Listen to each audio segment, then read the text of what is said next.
बार MP बनते हैं लगता है आप भगवान के से भी ऊपर बन गए।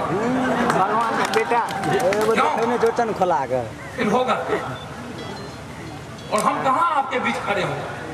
हम यदि आपकी उम्मीद को नहीं खड़े होंगे तो यह जो जोश है, यह जो सवाल है, ये होगा फिर हम आपके बीच आपके मुंह हम दिखा पाएंगे?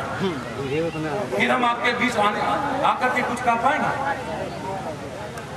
एक एमपी बन जाने से सवाल मेरे लिए पूर्णिया का कोई एमपी बनना या मधेपुरा का एमपी बनना, कटिहार का एमपी बनना, हमसे आज प्रश्न किया लोगों ने, क्या मधेपुरा और पूर्णिया कहाँ के एमपी बनेंगे? मैंने कहा कटिहार में, कि हम कटिहार का एमपी बन जाएंगे। हमारे लिए माँ और मौसी में कोई अंतर नहीं है। एमपी बनना सवाल नहीं है। 12 साल हम आपके बीच नहीं थे, कोई व्यक्ति तो था बन जाता लीडर, कोई बन जाता पप्पू। क्यों नहीं बना पप्पू को? हमने तो किसी को नहीं, हमने तो किसी का पैर नहीं खींचा। हम आएंगे तो सब हम ही को गाली देना शुरू कर दें। अरे भाई 15 साल आपको मौका मिला जनता का पप्पू बनने, जनता का मनमोहन बनने, अब्दुल कलाम बनने, बनिए। हमको परमात्मा ने और सिस्टम ने दिया जेल में रहने के लिए, हम वहां बने। जहां दिया वहीं बने। डिजास्टर मैनेजमेंट किए, ह्यूमन राइट से किए, पीजी किए, 3 पुस्तक, एक लॉ जुडिशियल सिस्टम पर और एक जेल पर, एक अपने जीवनी पर किताब लिख रहे। जहां दिया, जहां जिंदगी दिया वहीं हमने काम की। हमने अपनी जिंदगी को खोया नहीं, हमने समझने की कोशिश की। या और भी नौजवान हैं, हम लोगों को कहते रहे कि भैया मौका दिया है, पूर्णिया के दिल में बस जाओ। पता नहीं फिर यदि मौका मिला पप्पू को तो दोबारा गलती नहीं होगी। फिर भूतों ने भविष्य पे। सिर्फ इंसान और इंसानियत, मानव और मानवता, इसके बीच दूसरा कोई मतलब नहीं। ना किसी से लड़ाई, ना किसी से बैर, सिर्फ मुझे जीना है आम आदमी के लिए, किसी औरों की ना तो मुझे लड़ना है, ना मुझे किसी से मरना। मैं तब भी कहता था, आज भी कहता हूं, मेरे लिए यह एकदम सवाल नहीं है कि मैं क्या करूं क्या ना करूं। मैं अभी सोच लिया कि पूरे बिहार में मुझे गरीबों के लिए स्कूल खोलना। मैंने शुरुआत कर दी अपने गांव से। मैंने अपने गांव में कह दिया कि शराब की कोई भट्टी नहीं लगेगी। मैंने अपने इलाके में कह दिया कि मैं पत्राचार करता रहा। मैंने कहा कोई समझौता, विचारों से कोई समझौता नहीं। मैं जेल में किया, ना तिहाड़ में किया, ना ब्योर में किया, कभी नहीं किया। लेकिन आज बहुत बड़ा सवाल है, आपके बगैर हम कैसे लड़ सकते हैं? आपके बगैर हम कोई काम कैसे कर सकते हैं? आप पहले दलित हो जाते हैं, महादलित हो जाते हैं, आप बनिया हो जाते हैं, कोई ब्राह्मण हो जाते हैं, कोई यादव हो जाते हैं, कोई राजपूत हो जाते हैं, कोई भूमिहार हो जाते हैं, कोई हिंदू, कोई मुसलमान हो जाते हैं। वहां हम कहाँ आएंगे? कहाँ हैं हम? वहां हम आपको देखना, आप हम इस बच्चे को देख रहे हैं, ये मेरे बेटे की तरह। मैं कोई बुजुर्ग आता हूं तो देखता हूं ये मेरे पिता की तरह मेरे बीच आए।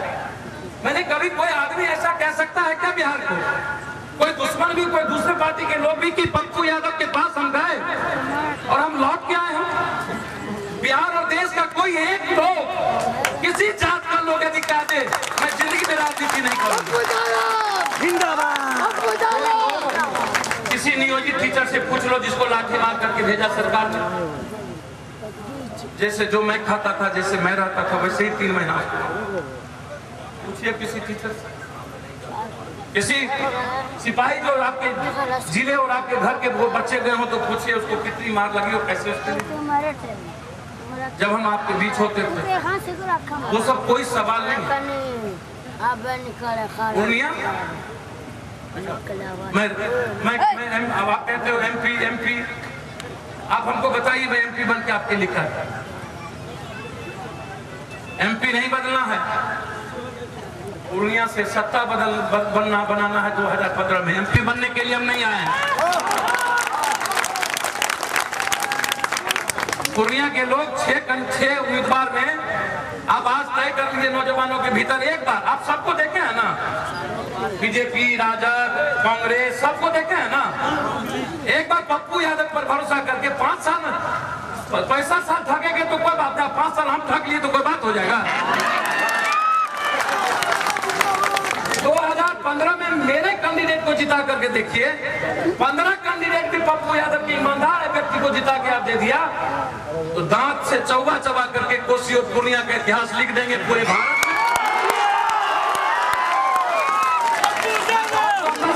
देखता हूं, मुझे बिहार नहीं देखना, हमारे घर के लोग तो समझे।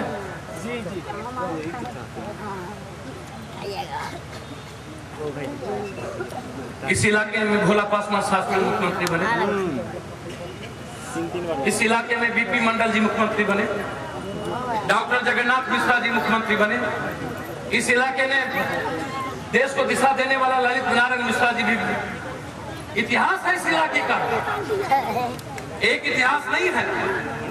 मंडन मिश्र की धरती से लोरी और सलेश की धरती से लेकर डॉक्टर सुधांशु नारायण सिंह की धरती से लेकर रेणु, इतिहास है।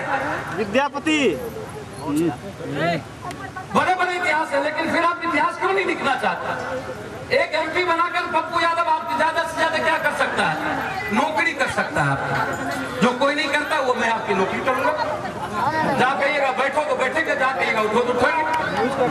बीवी पर हुकूमत नहीं चलती है जितना हम पर हुकूमत आप लोग चल जाता है। बीवी को कहिएगा तो छोड़ देगा, बेटा को कहिएगा तो आप क्या कर लेगा पप्पू। हमने बोला भैया एक तो एसी तो किसी तरह लगा लो। कहता है नीतीश जी के राज में एसी हम कहाँ से लगा पाएंगे, हमारी वो स्थिति सर नहीं है कि हम एसी लगा पाएंगे।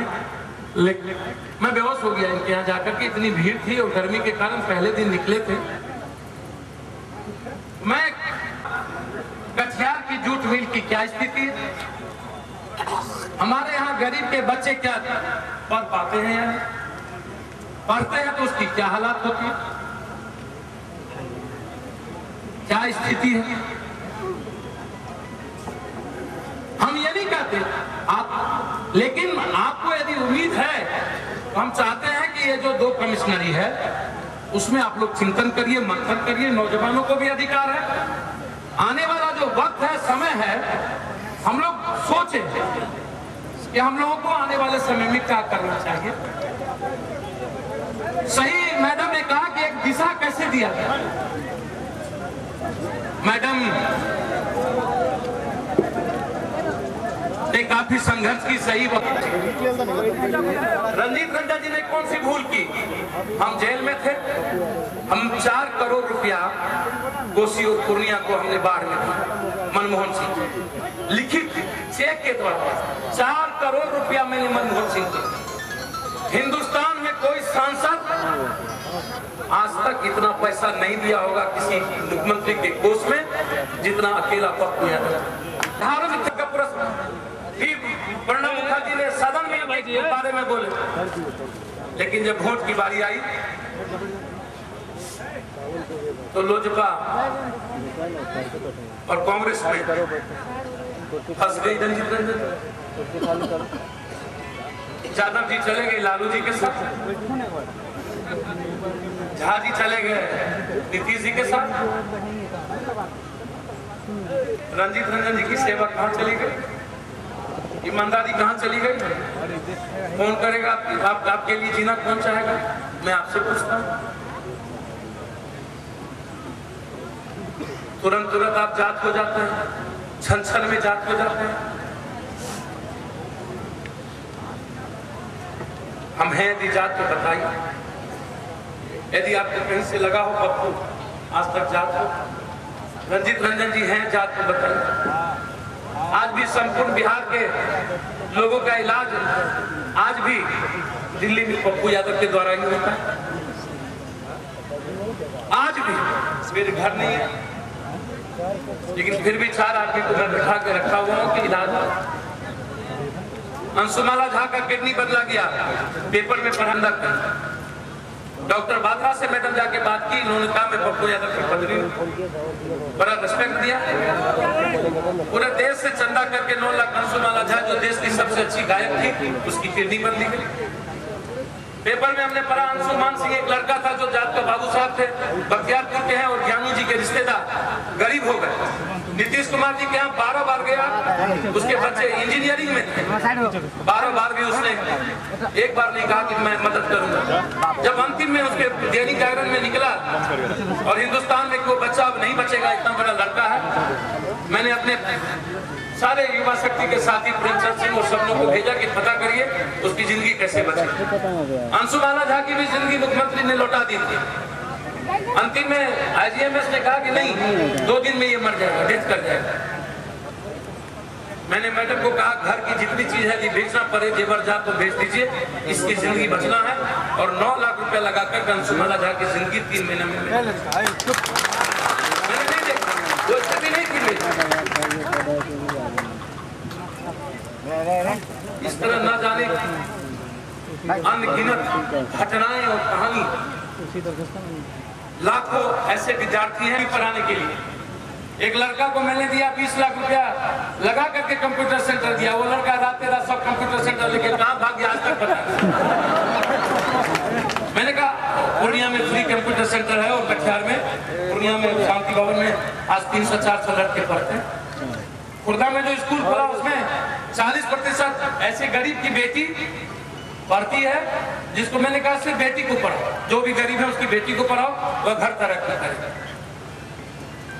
मैं पूर्णिया में 10 सालों के अंदर बिहार के सारे गांव में 0 में एक स्कूल खोलना चाहता हूं जहां पर गरीबों की बेटी पढ़ सके, वो और घर की तरक्की हो।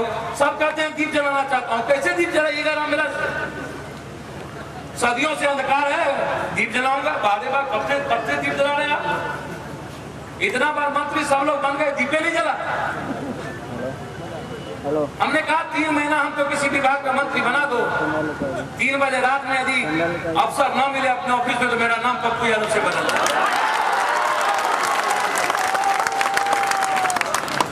अफसर घर में बैठ जाएगा, कलेक्टर किसी पब्लिक को धमका देगा। तुम कलेक्टर नौकर होता है, तुम मालिक नहीं होता है। तुम कभी राजा जनता है, रंग तुम हो, लेकिन 65 साल की आजादी के बाद राजा ये नेता लोग हैं, साले रंग पब्लिक है। बताइए कहाँ लड़ाई लड़ी जाए? बदलना चाहता हूं मैं, दिल से लड़ना चाहता हूं, लेकिन हम लाठी खाने को तैयार है, लेकिन मेरे साथ कौन खाएगा? हम नहीं खाइएगा। नहीं हुआ, लाठी खाने के लिए नौजवान को जाते हैं तो कहता है कि भैया ये मिलते की अन्नपूर्णा वाला ठेकेदारी मिल जाती लाठी। सेंटीमेंट में मत हाँ। मैंने देखा बिहार के, मुझसे ज्यादा बिहार में कोई नहीं लड़ा। हजार बार लाठी खा के मैंने देखी। जिसको मौका मिल जाए अपने घर को कोई खुला छोड़ देगा। एक बार जिसको मौका मिल जाए अपने घर को वो भर देगा। जनप्रतिनिधि अपने घर को भरता है, पप्पू का घर ये है, पप्पू इसको भर देगा जिस दिन आप। लेकिन नौजवान कभी पूछिए यादव जिलों से किसी से, कहेगा भैया हम आप लोग आपसे बहुत प्यार करते हैं। हम कहते हैं प्यार करते हो लेकिन ब्याह कर लेते हो, कभी नीतीश से कभी लालू से। प्यार करते हो तो ब्याह भी तो हमसे करो। अब हम हो जाते हैं गए, लाठी खाने की बारी आए तो पप्पू जी ठीक है। हमारे रिश्तेदार लोग भी तब हो जाते हैं लालू यादव। भैया क्या करें, हमको फोन आया मधेपुरा से, सब दुनिया का सर्वे देने लगा शरद यादव को पप्पू ही हराएगा। फोन आया मधेपुरा से, भैया एक काम नहीं होगा, 2 बजे रात में आप लालू एक बार मिल जाते हैं, बड़ा मजा है। अब उसको तो कुछ बोले नहीं हम। मास्टर साहब हमको फोन कर करके बोलता, सब मास्टर इसको कैसे हटाइए? हम बोले किसको? बोला ये जो है जो लाठी मारा है। हम बोले कहाँ, कैसे हटाएगा? तो यही ना है, आपसे दिल लगा हुआ है, हटाना इसको है तो जाए। तो ये सब जो द्वंद है उस द्वंद में हम हैं, और ये इम्पोर्टेंट द्वंद और ये अहम द्वंद, ये बहुत बड़ा सवाल है। बिहार के सारे लोग आए थे दौरा के लिए, लेकिन मैं जा नहीं पाया, 2 जगह और ले जाने हैं। मैं कोई इजाजत नहीं दे रहा था कि मैं आऊं, फिर भी मेरा दिल और मन नहीं माना आपको देखे। हम बस सिर्फ आपसे एक ही बात कहेंगे, हम आपके लिए सच में काम करना चाहते हैं, हम आपके लिए सच में आपके घर में हम नौकरी देना चाहते हैं, पहुंचाना चाहते हैं। अपने जनता जो उसके लिए बच्चे अपने पिता की तरह होते हैं, छोटी छोटी बातों में उसके जज्बात में